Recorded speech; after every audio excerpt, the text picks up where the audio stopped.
The ideas that gave birth to our nation are the ideas that our nation is resistant to right now, and we should talk about that all the time. In a world where narratives are shaped by corporations and gatekeepers, independent voices matter more than ever. Badlands Media brings together citizen journalists, researchers, and independent thinkers. The truth is triggering. Question the narrative. Explore the facts. It's authenticity, courage, resilience. Search for the truth others won't. It's not about being first or being right. The information war is changing. It's about being authentic. Embrace the friction. Embrace the friction. Shut the f*** up. Authentically antagonizing. Join the movement. I'm going to say how I feel. Follow Badlands Media. This is about the future. The Badlands. What are the Badlands? Explain those Badlands. That's a hell of a name.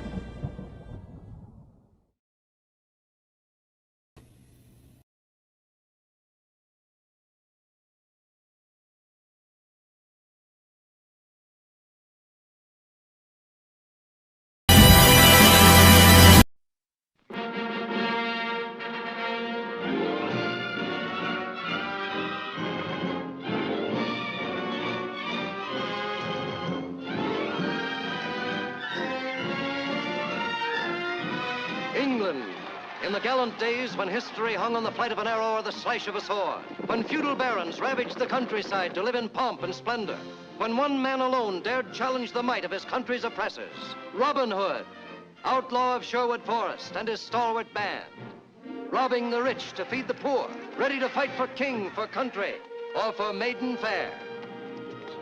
Now, this forest is wide. It can shelter and clothe and feed a band of good determined men. Good swordsmen, good archers, good fighters. Are you with me? It's Errol Flynn as Robin Hood, Olivia de Havilland as Maid Marian, Claude Rains, Basil Rathbone, and a cast of thousands, reliving history's most colorful adventure. I suppose you realize the penalty for killing a king's deer is death. Are there no exceptions? Will you come with me? To Sherwood? I've nothing to offer you but a life of hardship and danger, but we'd be together. Because I love you, Robin, I'd come. Even the danger would mean nothing if you were with me. Let me ram those words down his throat, Your Highness. From this night on, I use every means in my power to fight you.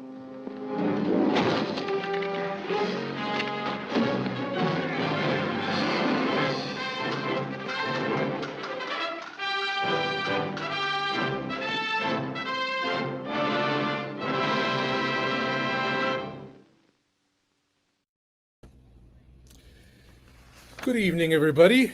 Good evening. Welcome to Spellbreakers.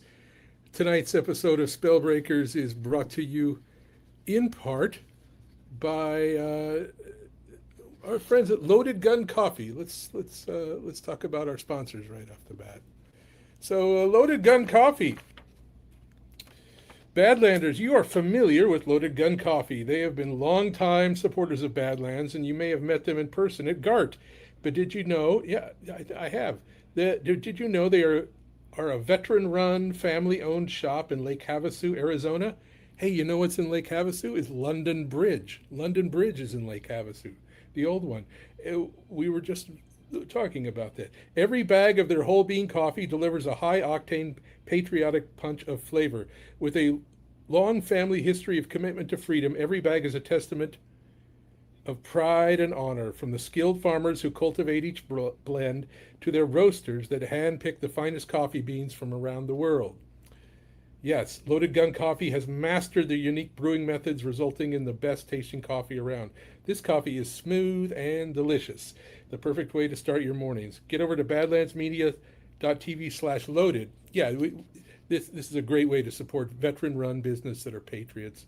And Badlands here is to buy your coffee at loaded at badlandsmedia.tv, and use promo code Badlands to get 10% off your order. If you are in the Lake Havasu area, stop in at their newly renovated store and say hi. This is badlandsmedia.tv/loaded, promo code Badlands. Stay loaded with Loaded Gun Coffee. So yeah, so last week Lake Havasu, Arizona. Last week we had a slide from Lake Havasu because why? Because we were talking about London Bridge, and the old London Bridge that was retired in 1973 and replaced by the modern structure that looks like something built in 1973 was rebuilt in Lake Havasu, Arizona. So there you go. Nice coincidence. It would have been even better if it was last week, though, right? So, but that's good. Hello, everybody. Hello. Good to see you. Good to see you in the chat. I see a lot of people here.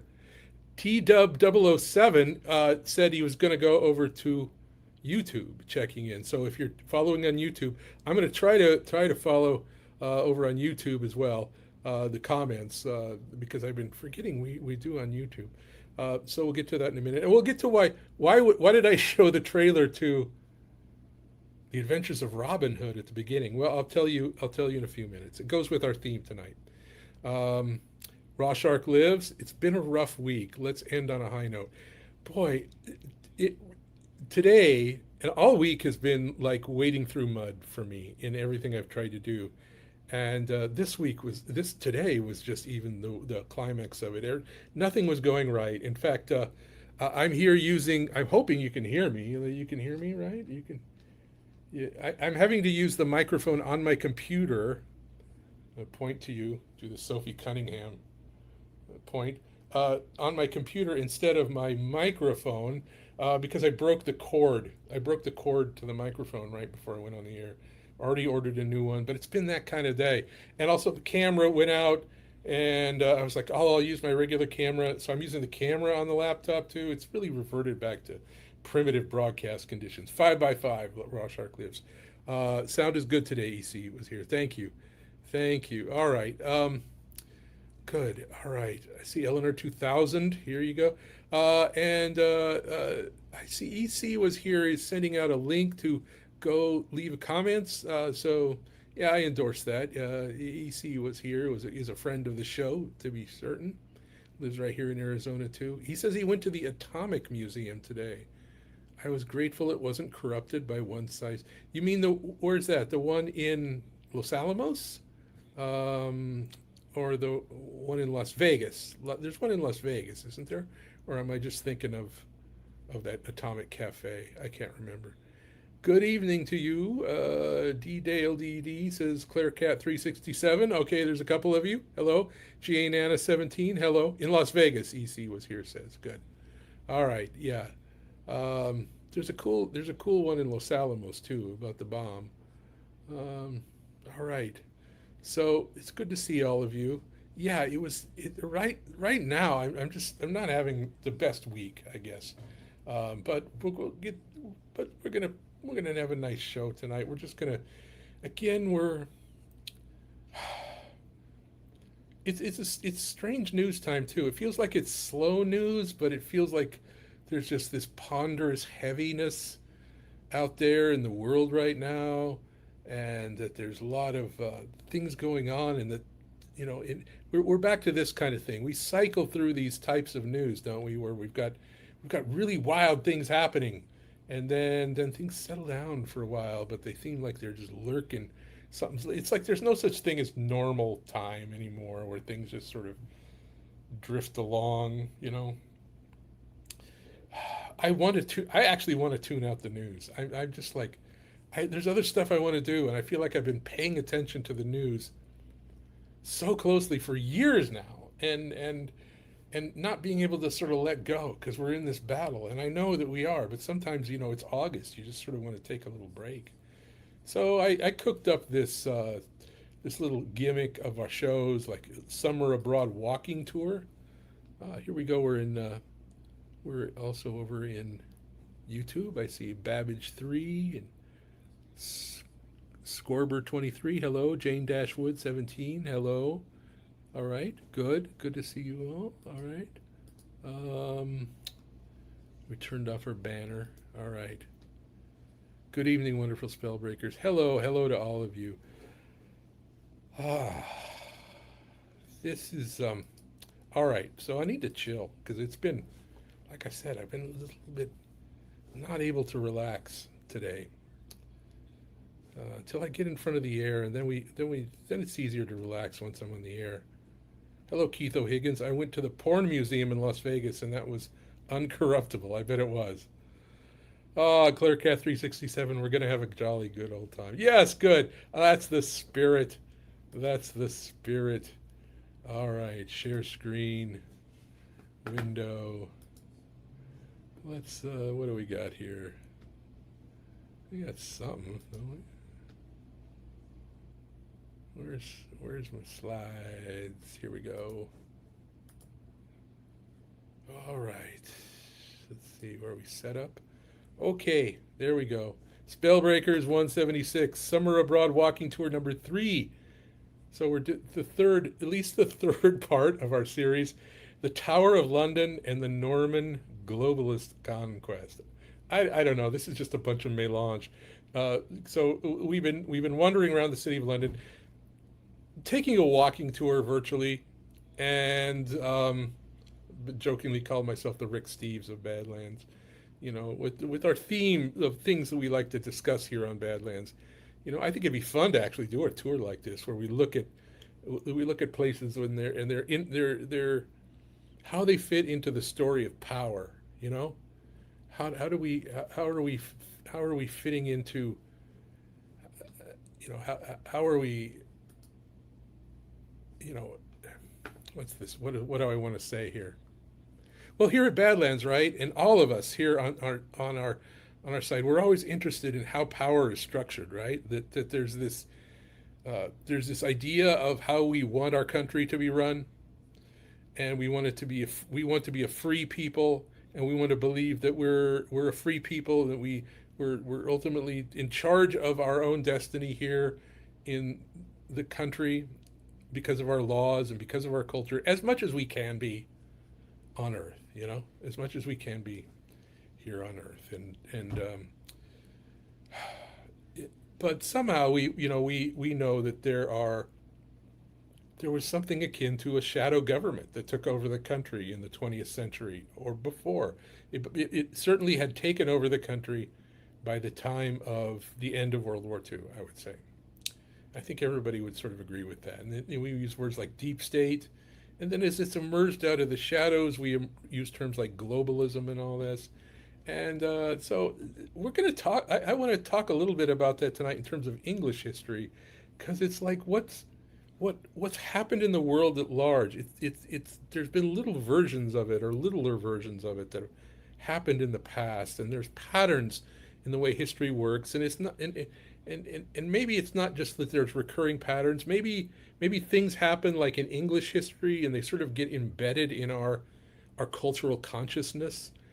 And I think that right now, all of us, we're definitely suspicious of power being imposed from outside the country, like from globalist institutions, from things that are beyond the country, and also beyond our democratic control here within the country. We on our side, I think, tend to identify those people as being our enemy. You know, I should just mention, I went, this is neither here nor there, but I'm setting up a little point I want to make here, is that I went back and I opened up, I logged into Facebook for the first time in 10 years this past week. I didn't mean to reactivate my account. It just happened. Facebook does this thing where it sort of tricks you to reactivate your account if you click on another Facebook page in a search result, which I had, and it logged me back in, and all of a sudden my account's active again for the first time in 10 years, and I'm getting, you know, emails about so-and-so on Facebook, and I was like, what's going on? How did this happen? He said, why didn't you just delete your account? Because you can delete your account. And the reason I didn't delete my account is because I have a lot of messages in there and photos from my family, my late mother and father. In fact, one of the last things on my quote-unquote Facebook wall when I went back and looked was something my mom liked from when she was alive. And I was like, oh, that's cool to see that. So it's my stuff there. I don't want to just delete it. But now I know that Facebook's gonna. I just left it logged in because I know that they're gonna trick me again. That's what they're doing. They're clever, more clever than me at this, you know. But one of the things I did was I got to peek into some of my friends' minds that I had not seen into their minds from 10 years ago, and one of the reasons I got off Facebook is because I didn't want to see their opinions. I knew that they were going to hate Trump and they were going to hate everybody who voted for Trump, and they were going to talk about it constantly on their pages, and they were going to not tolerate any dissent from that. And I had been posting conspiratorial stuff and anti-New World Order stuff for years on Facebook. By 2016. And they didn't care about it. Nobody really cared about politics that much. It's like, yeah, go Obama, but it was really weak, you know. Go rainbow flag, you know, all that kind of stuff. But after 2016, they got really nasty, and I was like, I'm getting out of here. I don't want to remember my friends and their ugliness like this. Well, when I came back to Facebook, first of all, like half the people I was friends with, they defriended me when I was deactive, which is fine. I'm fine with that. Totally fine with that. I'm not going to chase them down. Even one of my family members defriended me. That was a little harsh, but it is, c'est la vie. You know, it's like, maybe I'll come back someday, which I have.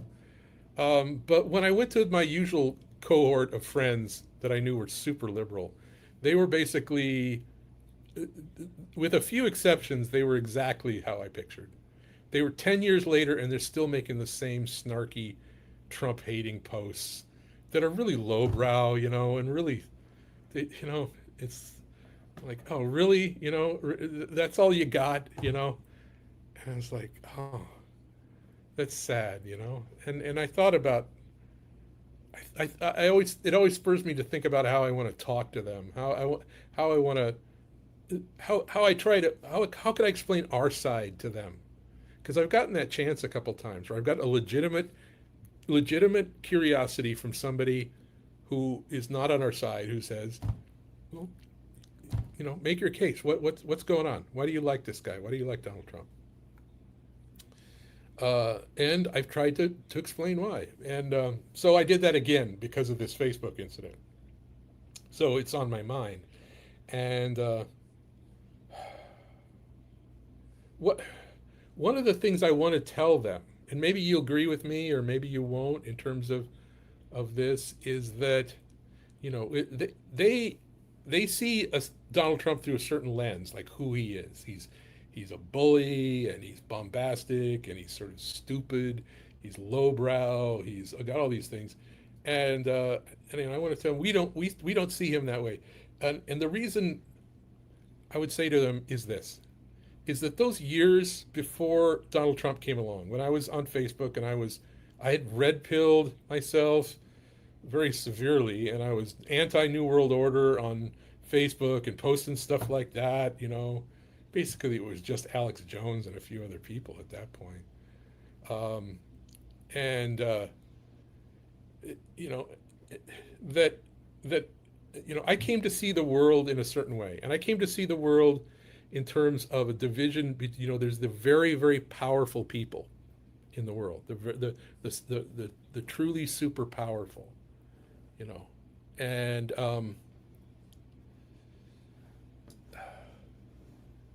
where did my chat go? Where did my chat go? Snowcat operator gifted 1 subscription. Thank you very much. I said, how did I put it?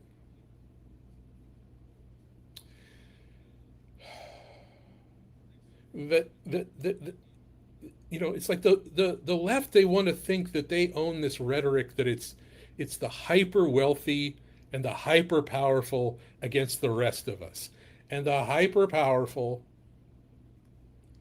are you know, they're all support MAGA and Trump, right?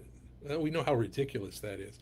In fact, that's what I want to tell them, is that, you know, I see the world the same way as you do. That way.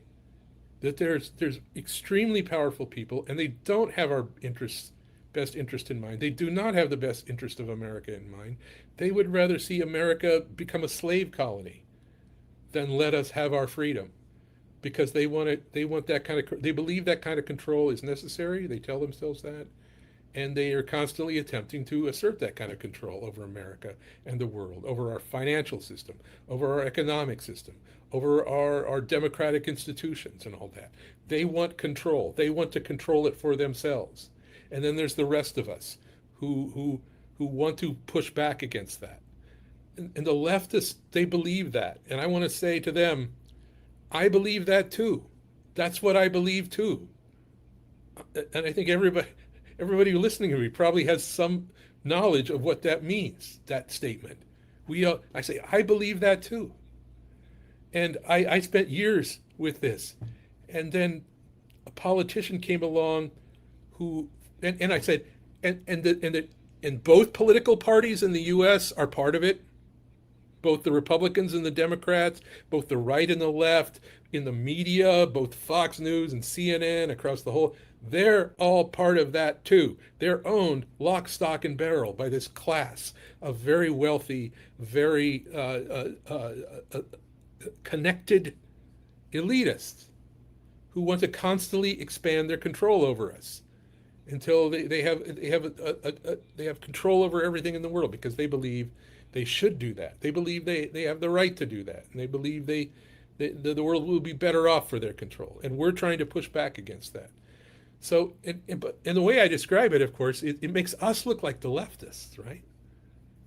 Which we are, sort of, in a way. We're more left than the left. That's what I want to tell them. But I want to say, they're both political parties.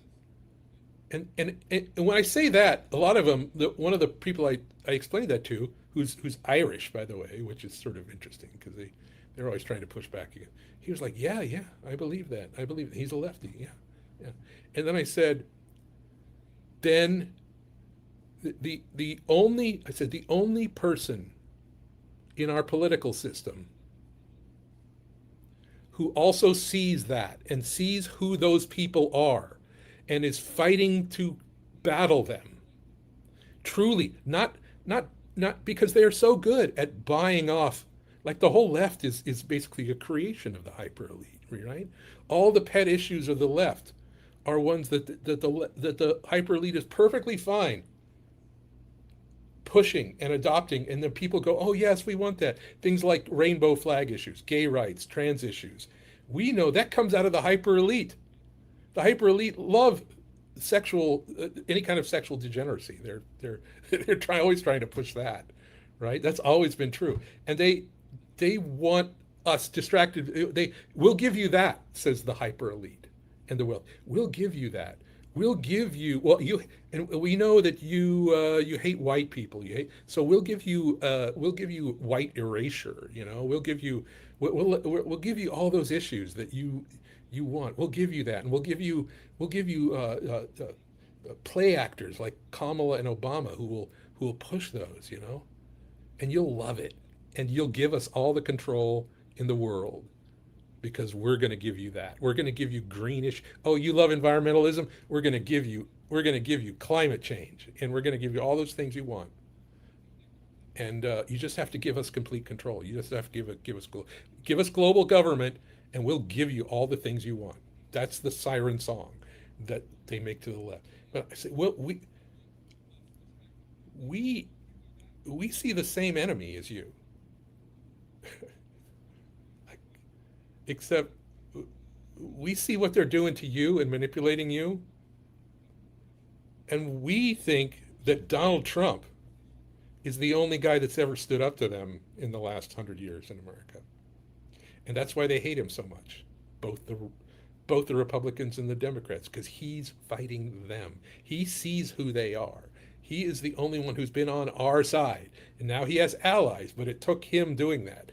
And if he sounds like a bully sometimes, he's a bully for us against them. He's not a bully against any people. He's not a bully against people on the left who are the little people. He's a bully against criminals. He's against bully against people who are taking advantage of the system, and he's a bully against them, against the news. Yes, he's a bully against the news. He's a bully against the politicians who are aligned with them. Yes. He's the only one. So what does that have to do with tonight? So our walking tour of London tonight. Let's get to this. I think it has a lot to do with it because we're talking about something called the Norman Conquest of England. Now, many of you know who that is, what that's about, not who, what that's about, and we'll get to that in a minute. First, we'll talk about why I showed Robin Hood trailer at the beginning. Let's see. We're sponsored tonight by MyPillow. MyPillow's second annual mega sale is finally here. Get our patented premium MyPillows that adjust to your exact individual needs to give you the best sleep of your life. When I got MyPillow, I'm asleep almost immediately. I stay asleep at night and I wake up more well-rested in the morning. Now for the lowest price ever. Kings, $19.98. Queens, only $18.98. And Giza Dream bed sheets, the best sheets in history, for as low as $29.98. Lux Pier 6-piece towel sets, towels that actually dry you. What a concept. Now only $39.98. And our made in the USA mattresses and mattress toppers as low as $99.98. So go to mypillow.com or call the number on your screen. Use your promo code to take advantage of our second annual mega sale. But that's not all. Order right now and we'll ship your order absolutely free. Okay. How do we get over here? So, we're going to tie the Norman Conquest of England into all that. Because I think the Norman Conquest of England, a lot of ways, has a lot to do with how we view what has happened to America in some ways. I'm sure I'm not the only person to draw this thesis, but it just occurs to me. So let's say we were walking around the historical city of London, which is this part of London, and we were looking at the financial institutions that basically are the choke point of the world economic system. And how did that come about? What does it do? And what's the character of that? So tonight we're going to look at a city in the city of London, so to speak, that's even more compact than this. And then on two, we walked around in part one, then we walked down to the Thames River and we crossed London Bridge. There's London Bridge, beautiful structure, and there's the Shard. And we walked across the Thames River there, and we discussed how it was, the bridge dates actually from Roman times. And the bridge and the city were put there to the city was put there to protect the bridge and to provide a garrison of soldiers to protect this bridge across the Thames for the Romans. It was the city of London began as an external domination of let's call them the Celtic people. We'll get into why that term has or doesn't have meaning some other time. But the pre-Roman peoples were Celts after around 2000 BC. We can call them that because they eventually were speaking a language that was Celtic. We'll call it that. And that's the only reason we're going to use that term for the moment. Okay. So anyway, because people get really weird about this. I had a guy in the chat last week who was super weird about it. But anyway, we talked about the Roman origins, and that's why the bridge is there. And this is why that London, we can say, it's no accident that it's wound up being the choke point of the world economy, because it was founded as an instrument of empire, as an instrument of not just of foreign domination, but of empire, of world empire. It began as that, and it still sort of is that today. The Romans, this is the Romans invading around, I think, about 60 AD. And they came up a little river, they didn't come up the Thames, they stopped at the mouth of the Thames and they went up a little side river off the mouth of the Thames called the Medway.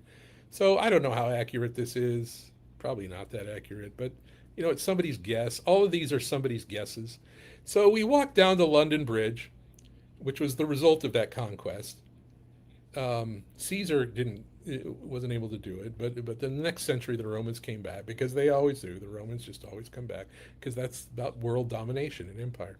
So we walked down. We were walking around the city of London up there by Yellow, and we walked down across the bridge. And there's the boundary of the city of London. There is in the red dots there. Okay, now you can see that. And now we're going to walk. Now we're going to walk downstream towards the Tower Bridge.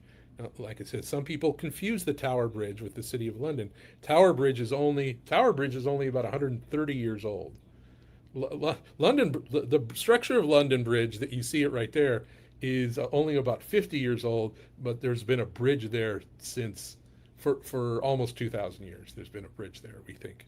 Archaeology suggests there's been a bridge there for 2,000 years. There hasn't been a bridge with the Tower Bridge for 2,000 years. It's a lot cooler looking. And the reason it's called the Tower Bridge is because it's right next to the Tower of London, which is what we're going to visit tonight. And it's you can see where the Tower of London is. If you can see this map, it's right around where it says Tower Bridge. It's that area that's outside the red dots on the map. It's outside the City of London. But it looks like it was once part of the City of London, which it was once part, but it's been carved out into its own thing. And you can see it's like a fortress with a wall around it, a citadel with a bunch of buildings around it. And then there's a building in the middle. It looks like it's got 4 towers. It's square, and that's called the White Tower, that building. And we're going to visit the White Tower tonight. And some people call that the Tower of London. Tower of London's actually the whole citadel, the walls and all the structures in it, including the White Tower. That's the Tower of London. That's what even though it's a citadel with the towers in it, or one, but everything is just a word, a name. So we just get used to that name.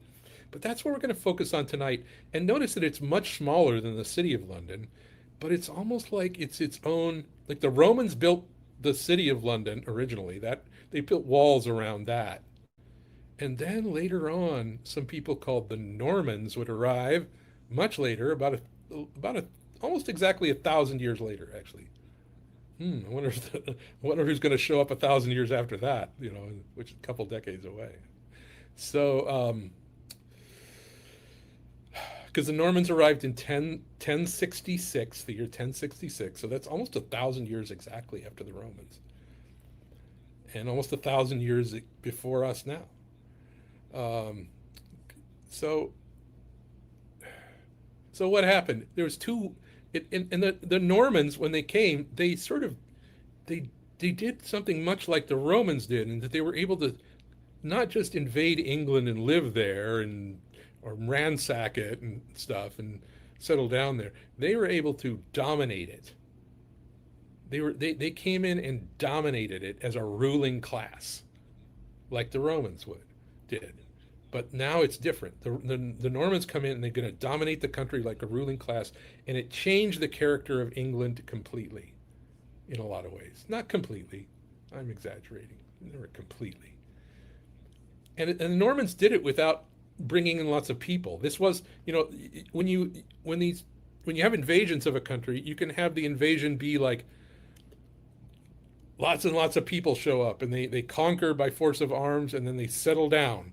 Or they don't conquer by force of arms, but they wind up settling down, and they basically replace the population that's there. That's not what happened with the Normans. That happened a little bit with we'll get into it, but the Normans didn't do that. The Normans set up a political system and a political structure where they could dominate the country.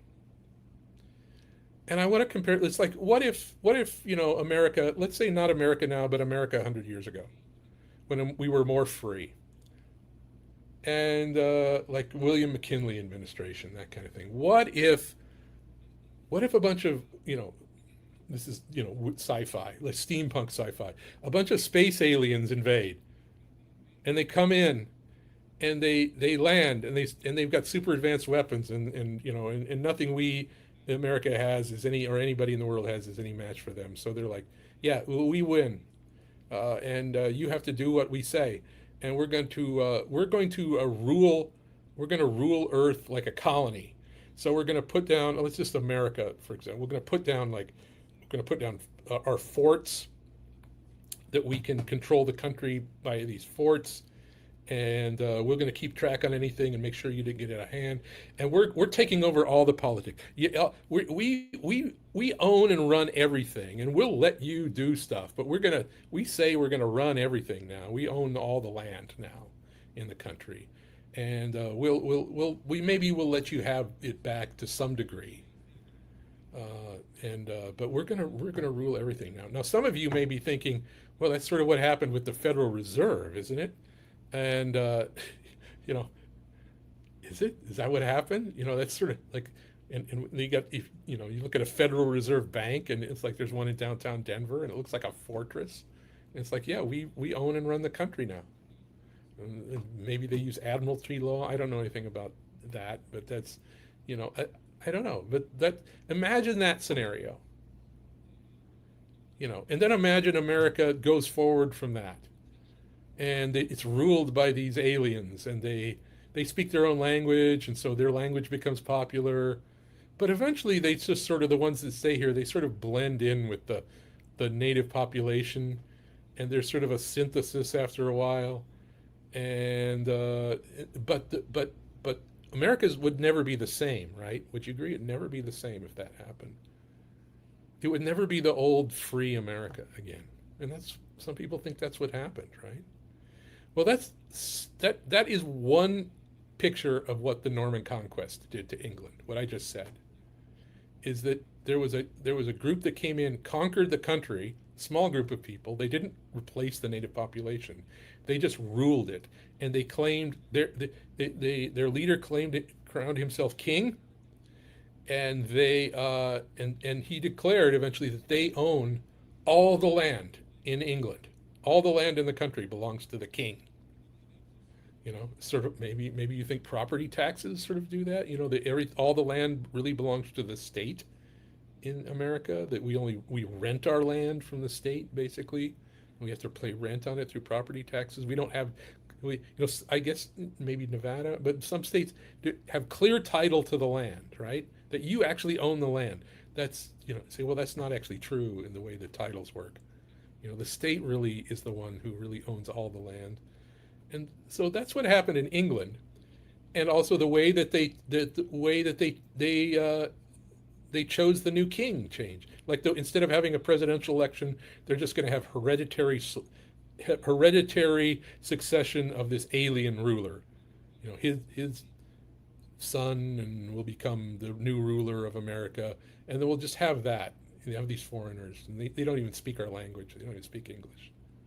That's sort of what happened to England. You can see that this was a big change in England from the way it was before, and we'll see some of the, and I think it sort of reminds us of what happens now. So this is what Rome when they came, they had their road networks, and where it crosses the Thames River, this road, that's where they built London Bridge, and so there's our walking tour again. So we're going to walk from London Bridge on number 2 down to number 3.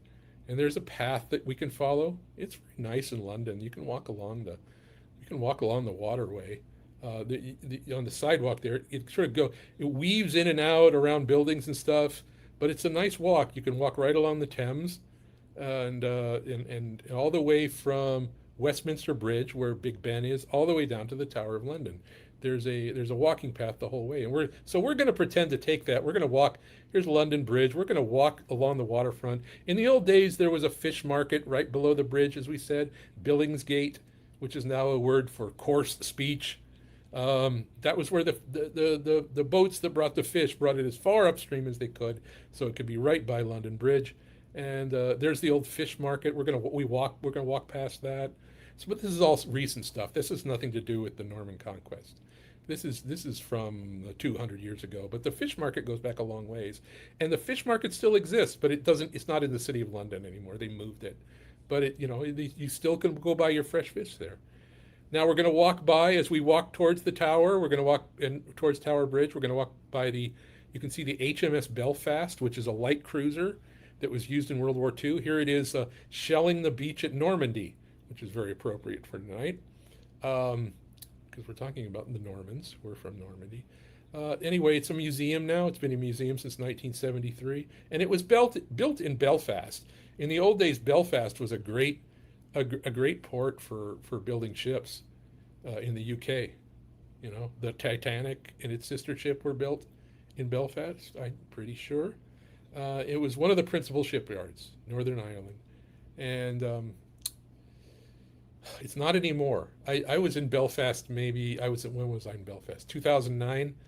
And you can go walk along where the shipyards used to be.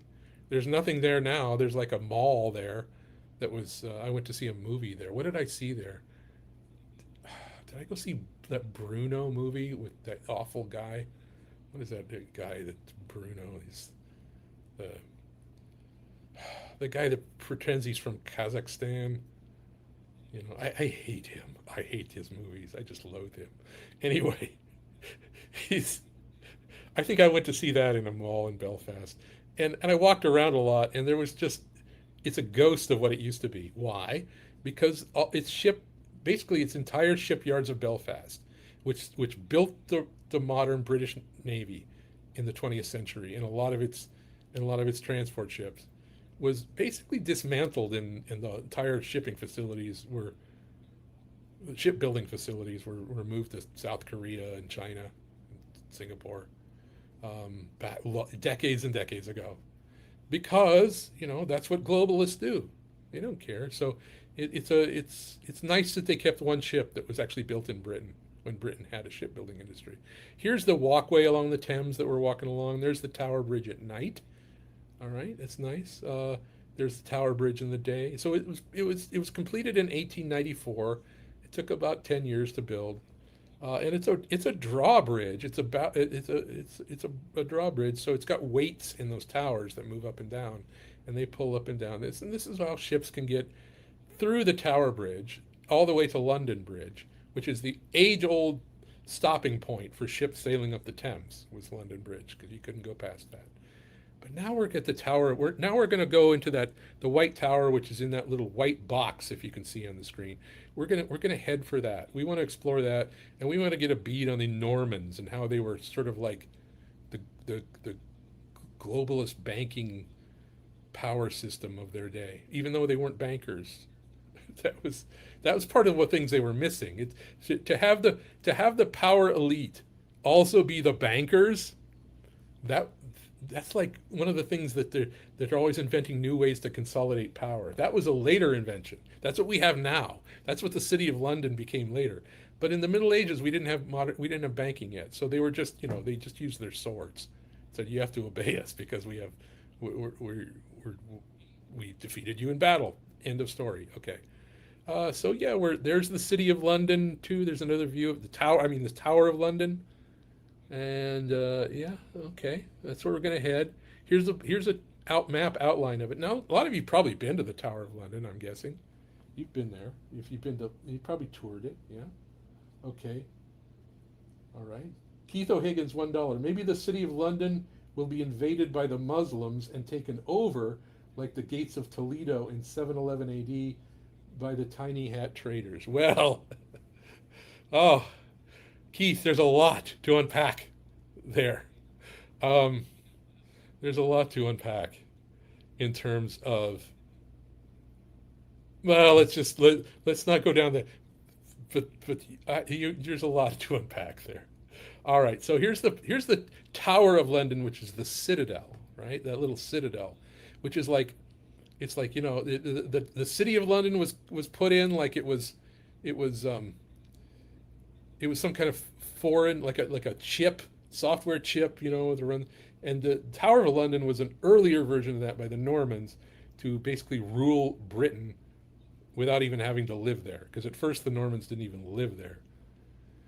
So the White Tower, you can see, is number 1. It's in the middle there. Other things you can see, look at that. Number 11 on the map is the scaffold site.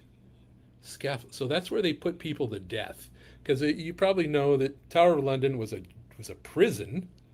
It started out as just basically an instrument of domination. An instrument of domination. Basically saying, the Normans basically put their fortress right below the London Bridge, right out and said, we now run this place. This is our external hub of power, and it's still there, and they still run the place. By the way, to make a long story short, they still, the Normans are still there, and they still run Britain, and they're the power. They still are. This worked. What you see here, the tower, it worked. They still run things. The Romans still don't run things, but the Normans still run things. The Romans still run things, maybe under some interpretation, but the Normans still run things. Really, it's the way it goes. Anyway, scaffold site. So they put people to death there. Now there's some famous people. Now, if you were really a special prisoner, you got to be executed inside the tower, not under public view, because public view is humiliation. So, look at number 36. If you can look down by the river, there's a number 36 down by the river. You can see, what is that? Traitor's Gate. Oh, let's click that. What's Traitor's Gate? So here's the White Tower, and it's an interesting building. You can see it wasn't built right away. When the Normans arrived, obviously, there was a little bit of a time lag for them to build it, but it was built pretty quick. The Normans were amazing builders of structures like this. That's one of that's imagine the space aliens that take over the U.S., and they have these machines that just put up their bases and structures really quickly using their own technology. Normans were sort of like that with castles.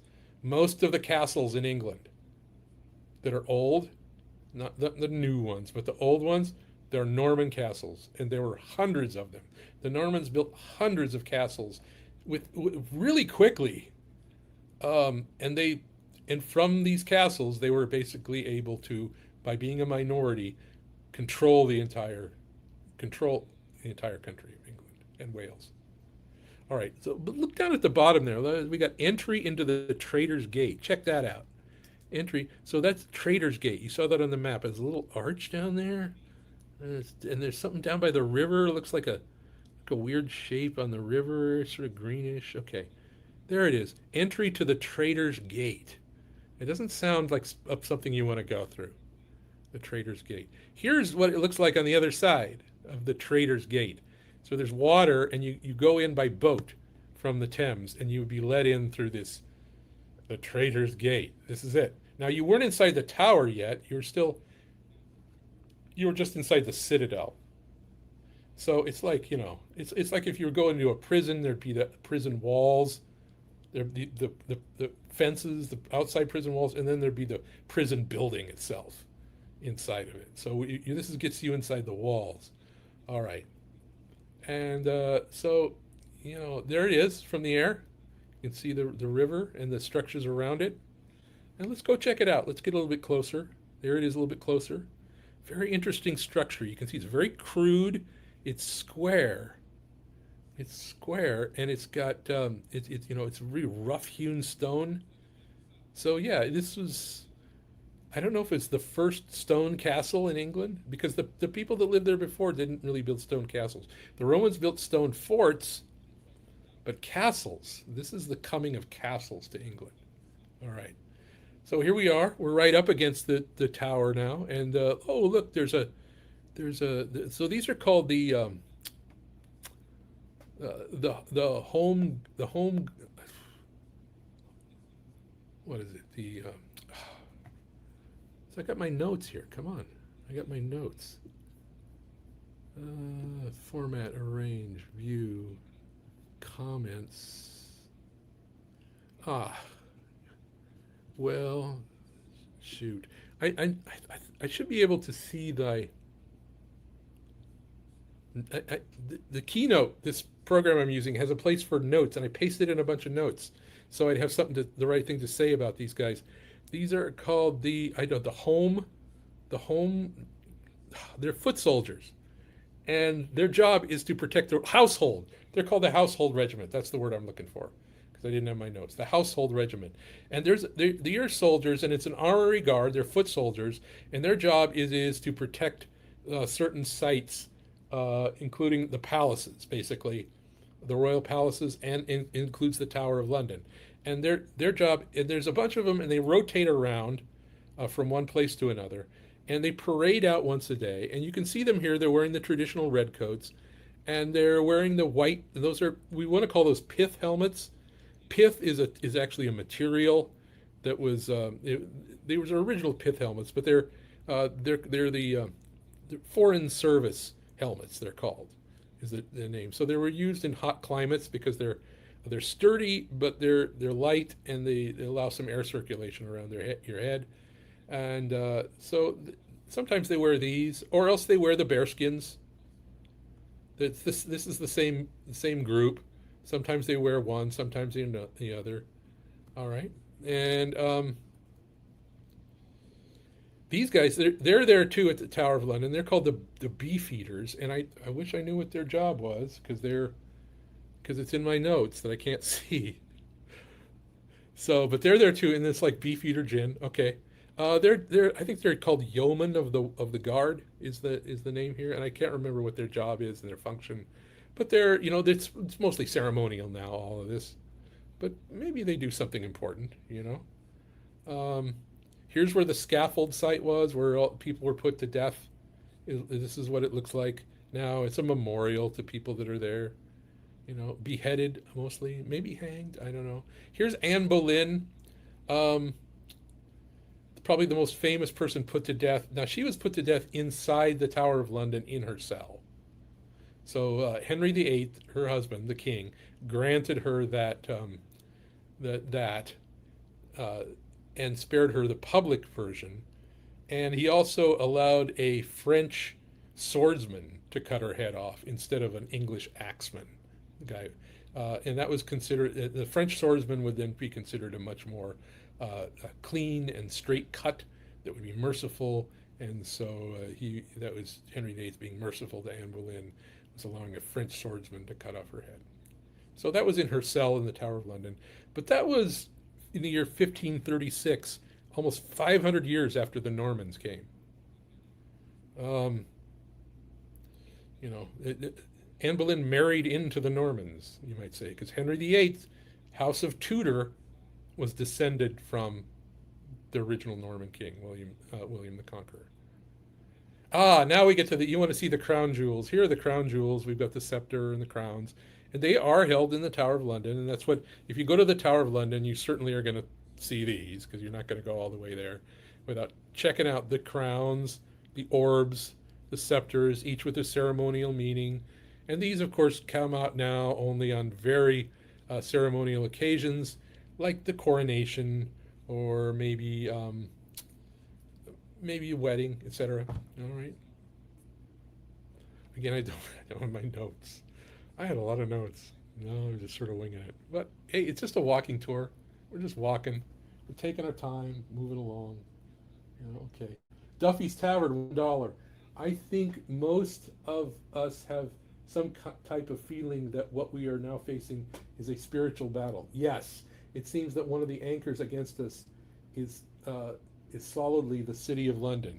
Yes, and I would say the Tower of London too, even, because that's where the crown is. If you're saying, because the crown is an important part of the City of London. Let's go back and talk about the City of London again. Like, it really dominates the world economy, and it has its own government that reports directly to the king. So, the king doesn't really have any power in Britain. It's ceremonial now, mostly. And we've learned, I think, especially in how Canada has been going, that the king has some power. The sovereign has some power there. You talk to Matt Arrett about Canada, and that kind of, and you're going to get to learn that he's Canadian. That there's still some power. They just don't want you to know that they have. See, in the old days, if you had power, you needed and wanted people to know you had power. That was important. It's not now. I think in the 20th century, one of the things that happened is it often became more advantage not to let people know you had power, to actually think you didn't have power. Oh, the king doesn't have any power. Oh, Great Britain it's past tense. The British Empire doesn't exist anymore. City of London's just their stock exchange, whatever. Like, they want you to think that, because then you don't look into what they're doing. So, which we want to do. And we want to look at the king. So how does it, here's my thesis. This is just totally my idea. This is the way I look at it. So you can accept it or not. I don't, because you can accept or not anything I say, right? But especially this, which is the way I understand it is this. It's so what goes on in the City of London with the financial world there, of course the king, it's not going to be able to come and say, you do this, you do this. He's not a dictator, Charles III or Elizabeth II. But when you're doing stuff there, here's one thing. Here's what I think is that the royal family, the king, is whatever goes on in the City of London, the king, if the king wants a part of it, he gets to have a part of it. That's royal power. That's royal prerogative. The king gets a seat at any table he wants in the City of London. To show up and just listen, talk, make some money for his family, for himself. The king has that prerogative. That's what being the king's about. Is you get to be in, at least partially inside, most of the stuff that's going to happen in the City of London. Now, China and all that, it's more complicated than that, obviously. Like, what do I really know, first of all? But this is how I see it. The king, he can always be a part of any business, big deal that's going on in the City of London, and he's always privy to information that the City of London has.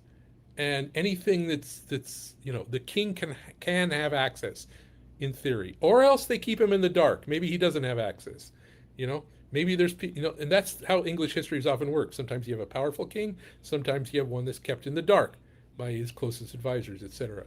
But the king is always right there, like a piece on the chessboard, literally, here. And, so you're never, you're always an insider. All right, so, and like I said, Charles is a Norman. Charles III is a Norman. The Normans are still around doing their thing, dominating the country. So let's how did they get there? What did they do? So we're going to compress through a lot of English history right here. Let's see. What do we got here? Duffy's Tavern also says, it's growth since the debauchery that allowed the desires of legacy and church split caused by Henry VIII's divorce. Seems to be no accident. Yeah, well, that brought Protestantism to England, which then, well, we'll deal with that. But you're right, the Henry VIII and that whole thing. So you may think I'm sort of nuts when I'm saying Henry VIII is a Norman. He was Welsh, and he was from the House of Tudor. Yes, but he was also the House of Tudor was allowed to have the monarchy because they were descended from Henry VIII. So the Roman Empire falls apart, and they withdraw from Britain. We're going back 1,000 years before Henry VIII now. The Romans leave Britain because the Roman Empire falls apart, and they have to bring all the soldiers home, and there's no more soldiers in Britain. And the Celts who'd grown used to living under peaceful Roman rule for 300, 400 years were like, oops.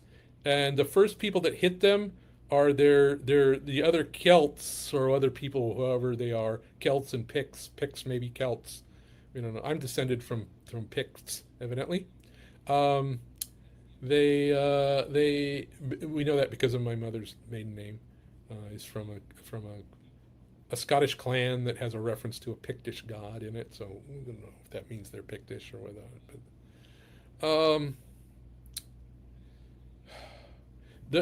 The Scots and the Irish raid the undefended parts of Britain, and they do a lot of damage. and they you think, oh, they're like cousins, right? It's like, nah, it doesn't work that way. It doesn't work that way. And then in the absence, now there's a lot of disagreement about what happened next. There's a lot of disagreement, but there's a lot of speculation and a lot of theories. Somehow a bunch of Germanic speaking people from the continent outside the Roman Empire, living in modern day, you can see on the map, it's modern day Denmark, with the long peninsula of Denmark, and you've got that's called Jutland. So you had three different groups of people come over, and they either invade the remnants of Roman Britain that's now in chaos. They either invade it, or some people think they were invited in, especially the Angles. They were invited in, and to bring order, and against the marauding Picts and Celts from beyond the Roman area. Like, please, the Roman soldiers aren't coming back. They're undefended. So they may have brought these Germanic speaking peoples. The Angles speaking, of course, what would it be? Old English. And their language is going to be the one that's going to be used. But the Saxons come, and the Saxons invade the south. The Angles sort of invade or are invited in and take over the north. And the Juts, who are from the peninsula of Denmark, that's called Jutland, they come in at the very south end, and all three of them basically set up their own rule and kingdoms there. And this is the biggest change in the demographics of England in the last 4,000 years, until now, right? It still hasn't gotten there. But what happened at this point was the Angles and the Saxons and the Jutes, Teutons, Germans, whatever they didn't displace the Celtic population. They mixed in with it. There was a large mixture at this point. And we know this from the DNA analysis. See, we have DNA analysis that can tell us things about who lived in Britain for thousands of years based on the DNA evidence that we have. And maybe you don't trust it. Maybe you think they're hiding some DNA evidence. Fine. On this show, I'm just going to tell you what mainstream history says. We're just taking a walking tour for Pete's sake. Come on. But anyway, the Germans, however they got there, they established control over much of the island. Scotland and Wales and Ireland, no. Or Cornwall, the foot down there, no. And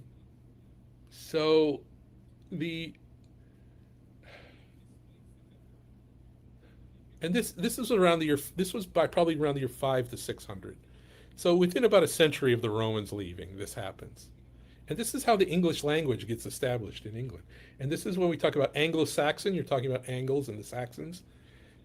Curiously enough, the Saxons were sort of more, the Saxons are going to take over the sort of the heart of England. And oftentimes you hear people referred to as the Saxons to refer to all of the Anglo-Saxons. So they came in, these red arrows, they took over. And then if you look at this map here, this is the 540 AD, so we have the Angles here. So you may say, what are the Normans? The Normans aren't anywhere near here yet. So the Angles are there, and then they've got the black is still the Celts over there in that part of the country. Gildas, the time of Gildas is one of the more historians from that area. You can actually assert that probably he was actually describing things in his own lifetime. He was a monk, and he may be the last historian you can say that of for about 300 years in England. Things we have accounts of what happened over the next couple hundred years, but they're by and large from probably or definitely from later, written down much later. So it's like, how do you trust them? We don't know how much we can trust them. So yeah, there's another cartoon there of the Jutes, and the Jutes are the most north, and they go to the most south part of England, and it's sort of like the Saxons then go to around London, and the Angles go to the north country, And so there we go. There's another one. A lot of maps here. They established their own Mercia, it's the Saxon kingdom. All right.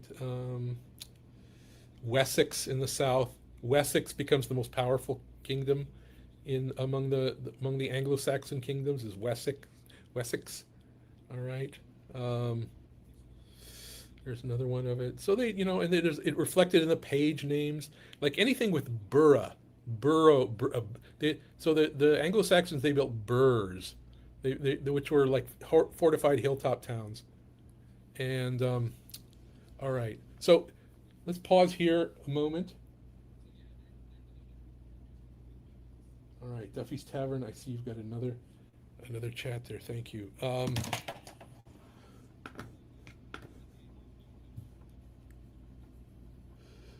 Tonight's episode of Spellbreakers is brought to you in part by... So then we're going to come back and talk about the Normans after this. I put up too many maps, and I need to skip ahead because we got, 7:08. We need to get to the punchline of why the Normans are like the globalists. All right.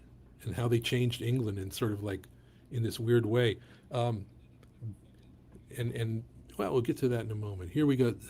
Tonight's episode of Spellbreakers brought to you in part by MyPillow's second annual mega sale is finally here. Get our patented premium MyPillows that adjust to your exact individual needs to give you the best sleep of your life. When I got MyPillow, I'm asleep almost immediately. I stay asleep at night and I wake up more well-rested in the morning. Now for the lowest price ever. Kings, $19.98. Queens, only $18.98. And Giza Dream bed sheets, the best sheets in history, for as low as $29.98. Lux Pier 6-piece towel sets, towels that actually dry you. What a concept. Now only $39.98. And our made in the USA mattresses and mattress toppers as low as $99.98.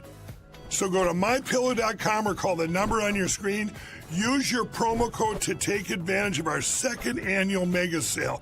But that's not all. Order right now and we'll ship your order absolutely free. All right, thanks, Mike Lindell. I love the MyPillow products that I have. I love their moccasins. I have them right over here. I like putting them on my feet. I don't do that enough. All right, and we've also, tonight's episode of Spellbreakers, let's also mention, my favorite sponsor, which is the Tallow Bar. Soft disclosure. I was going to put it on my face. Oh, it smells so good. Oh, it's so good. All right. And soft disclosures. Yeah, the whole ad. So, I'm in this ad. I'm actually in this ad. Let's see here.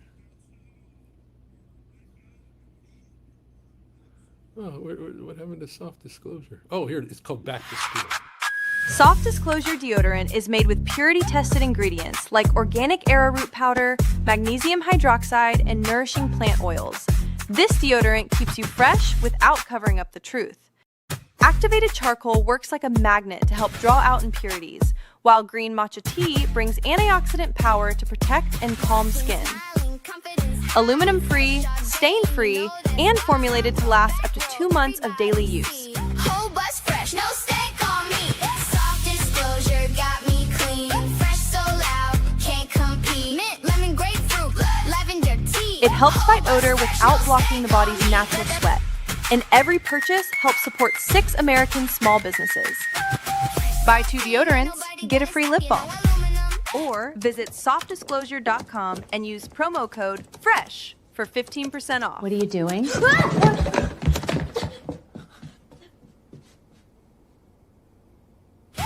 Disclosure got me clean. Fresh so loud, can't compete. All right. So we're going to mention GART here before we end the show too. We need at least to get to Robin Hood. I explain why I put that there. So here's an Anglo-Saxon church in London. There aren't a lot of Anglo-Saxon structures. This one is right outside the city of London. You can see the very crude... Anglo-Saxons didn't build a lot of stuff in stone. Churches were one of the things they built in stone. This is what London Bridge looked like when the Saxons, should say the Saxons were in control of London in those days. And, here are their kingdoms again. Now, one of the things about the Angles and the Saxons is that they elected their king. They had an elected monarchy. Now, eventually, the monarchy, it could only be from a certain royal house, but it was a very large, expansive royal house with a lot of brothers and cousins and stuff. But what happened was when the king died, they would get together. It didn't automatically go to the king's son. They got together in a council of wise men from all over the kingdom, and they would get together.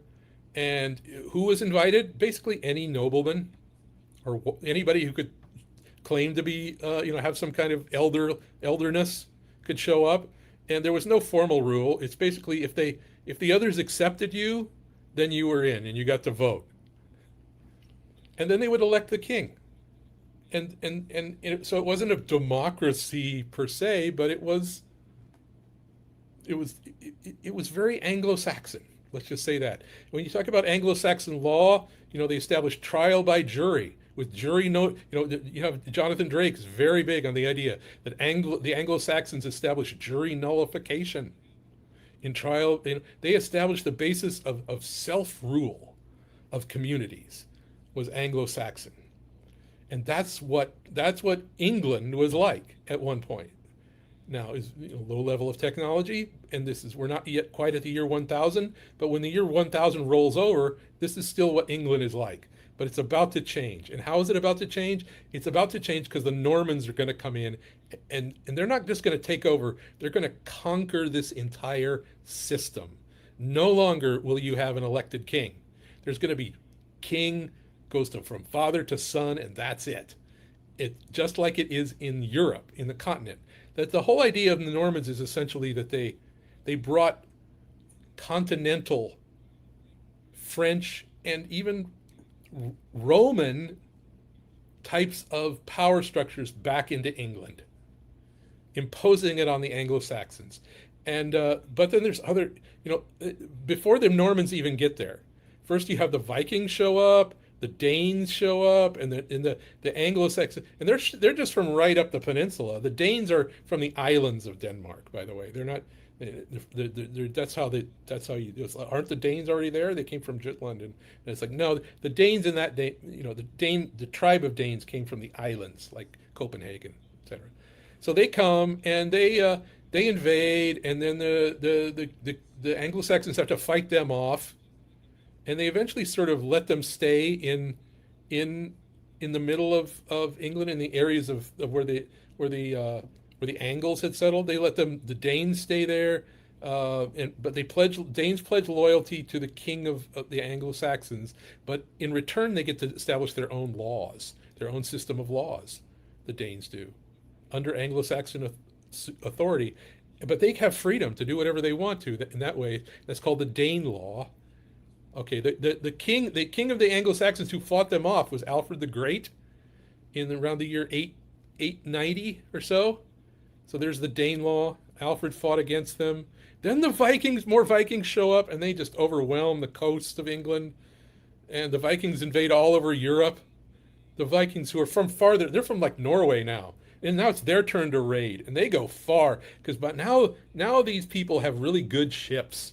And they can sail all around Europe, these Vikings. And they can even go up rivers really well.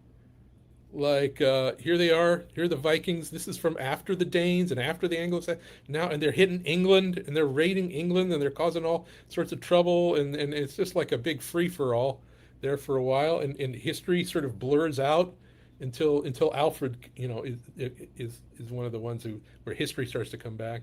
So you've got a very chaotic time in England, and I'm not going to make a big deal about it because we're probably missing a lot of history from that time, and we might have a different version of it if we really knew what happened. But we try to put it together the best we can. That's it. We're trying to put it together the best we can over time. So one group of Vikings. They raid along the French coast, and there's a kingdom of France already, and they go up the Seine River, and they besiege Paris, when Paris was just on an island in the middle of the river. And so you have the Vikings besieging Paris in the year 845, and then they came back in 885.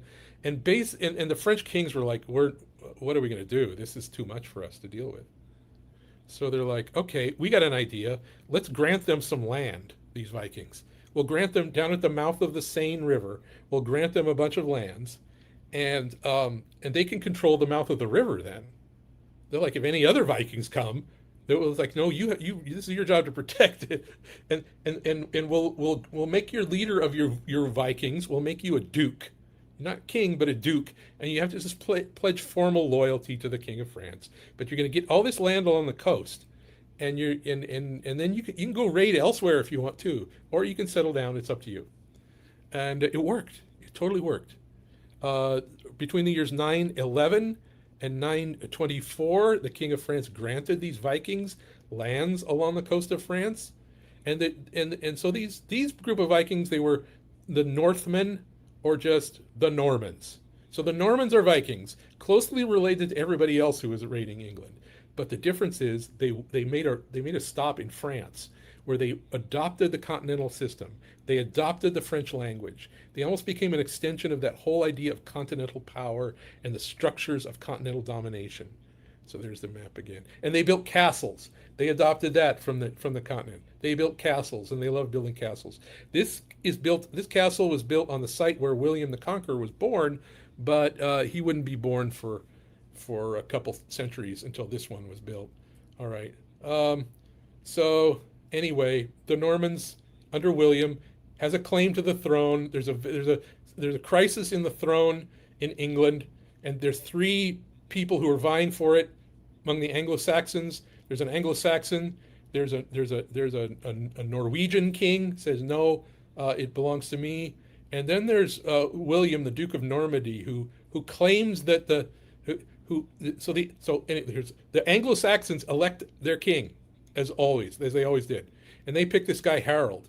But the Duke of Normandy says, well, you see, Harold came and he was stuck on the shores of Normandy when he was a kid, and he actually said that if he was ever king, that he would have to pay homage, pay fealty to me, and give the crown to me.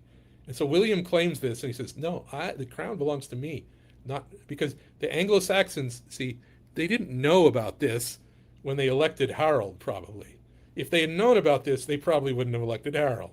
But they elected Harold, and then William's like, I have a real claim. And so he invades, and he sets up his own castles right away, and he defeats Harold at the Battle of Hastings in October of 1066.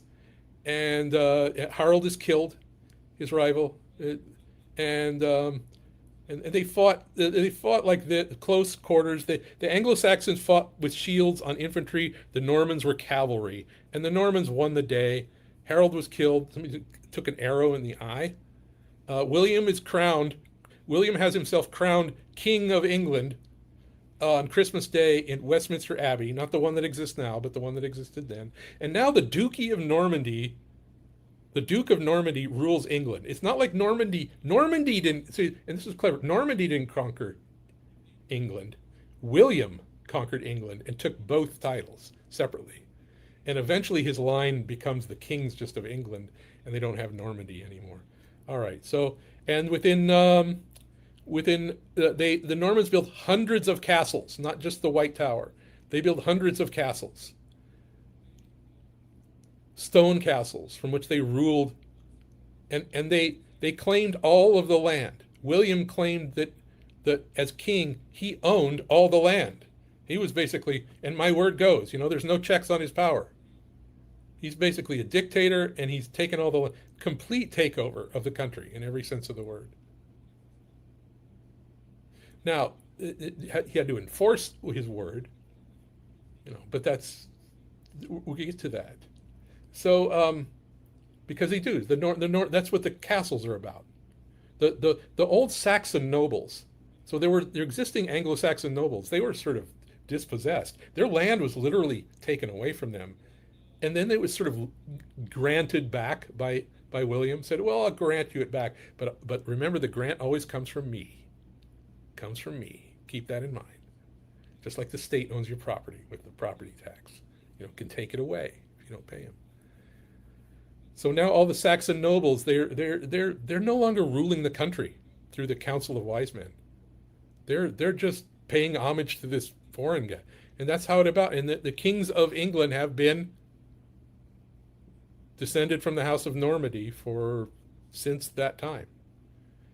Richard the First, so remember him. So he was great-grandson of William the First, I think. He was great-grandson. So he was Richard the Lionhearted, and he went off to the Crusades. And he is the king in Robin Hood. So now, this was Basil Rathbone Day on TCM tonight. And I was going to look at Duffy's Tavern had another. I'll have to read yours at the end if I can still see it. Yeah, I can still see it. In the movie Robin Hood, so this Robin Hood was made in 1938, and so in modern days, the whole idea of who Robin Hood was evolved beyond just the idea that he robbed from the rich and gave to the poor. That was the first version of the legend. So the legend, supposedly Robin Hood, is based on figures who lived around the time of Richard I. So, within about 150, 200 years of the arrival of the Normans. In the versions that developed in the Victorian era and persisted on into the 20th century, including this movie, including The Adventures of Robin Hood, the Robin Hood character takes on the character of a rebel against the Normans as a Saxon. So it's very clearly called out that he's a Saxon. And he's never quite accepted Norman rule, except when he does accept Norman rule. Yeah, I should say he does, because he says, I will pay the due homage to Richard I, legitimate king, but the Saxon part of him, the Saxon part of the Robin Hood character in modern era, is that he's a rebel because he reserves the right to pay homage to somebody who says they're the king. He'll make that judgment. He's a free person. He's a free Saxon from the old days, and he's not going to put up with certain kinds of Norman chicanery and oppressive tax collection. And that is, think about that. He's a tax rebel against the system set up to collect taxes. That's what being a Saxon was about in the movie Robin Hood. Now, is there historical evidence that there was a character around which Robin Hood was based on? Maybe, but there's basically no evidence that he was a Saxon rebel. He might have been Saxon, yes, but a rebel against against Norman totalitarianism. Let's just say that.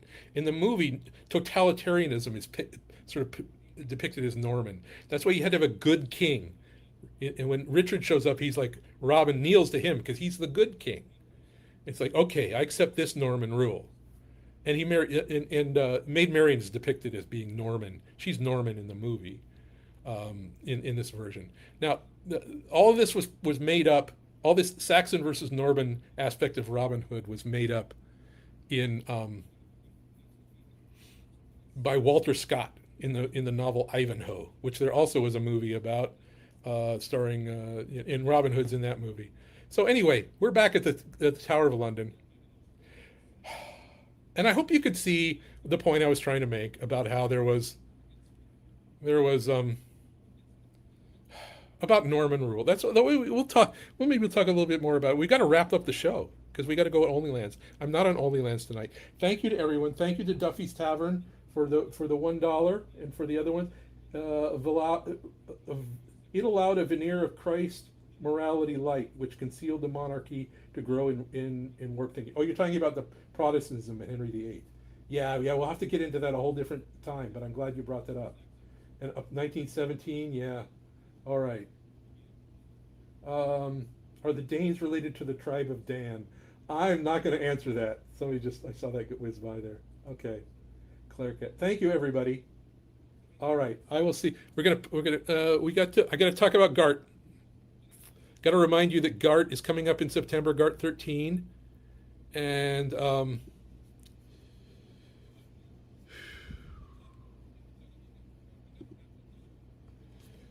in Las Vegas. For the until next 10 days or so, you get $10 off advanced tickets. So check that out. If you're going to GART, you might get it now, September 17th through 18th.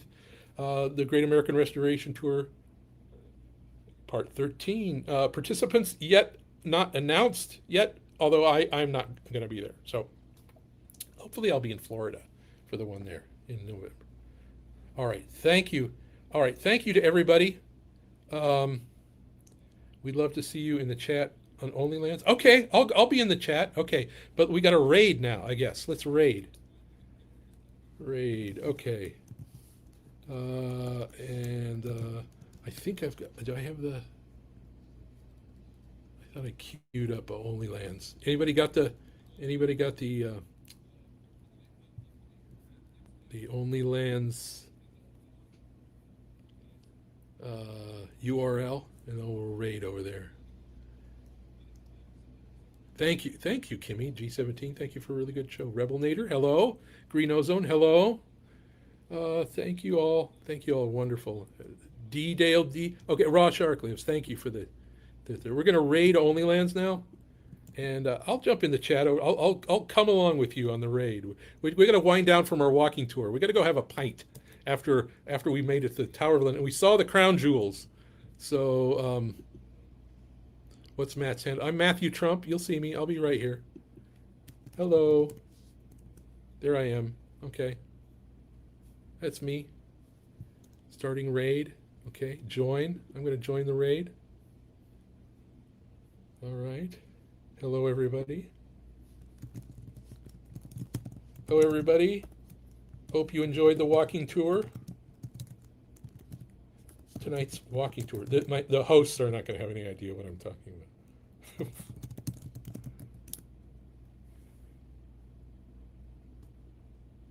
All right.